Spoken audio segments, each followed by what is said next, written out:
Hello ദുവാ madam ആണോ? ദുവാണ്. ഞാൻ ബാങ്കിൽ നിന്ന് വിളിക്കുവാണേ. കിൻഡർ ജോയ് മേടിക്കാനായിട്ടേ മേഡത്തിന് ലോൺ വേണോ? വേണം. എത്ര രൂപയാ വേണ്ടത്? 5 രൂപ. Okay okay. മേഡം കുട്ടികൾക്ക് മേടിച്ചു കൊടുക്കാനാണോ? അല്ല, മേടിച്ച് തിന്നാൻ.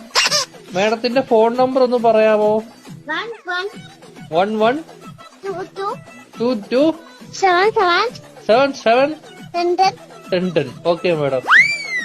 ഓക്കെ, അപ്പൊ ഞാൻ ലോൺ എടുത്തിട്ടുണ്ട്. മേഡത്തിന് കിൻഡർ ജോയ് വീട്ടിൽ വരും കേട്ടോ. പക്ഷെ കിൻഡർ ജോയും ഞാൻ തിന്നും, ടോയും ഞാൻ എടുക്കും, കവറും മാത്രം ഞാൻ മേഡത്തിന് തരാം. അയ്യോ അങ്ങനെ പറയരുത് മേഡം, 5 രൂപയ്ക്ക് അതേ കിട്ടത്തോളൂ. മേഡത്തിന് വേറെ കഴിക്കാൻ എന്തെങ്കിലും വേണോ ബാങ്കിൽ നിന്ന്? എന്തുവാണ് വേണം? ദോശ. ഏത് ദോശയാ വേണ്ടത് മേഡത്തിന്? ശക്കൂർ ദോശ. ഷഫുള്ളാന്ന് പറഞ്ഞ ദോശ ഇല്ല മേഡം. വേണം. അങ്ങനത്തെ ദോശ ഇല്ല മേഡം. വേണം.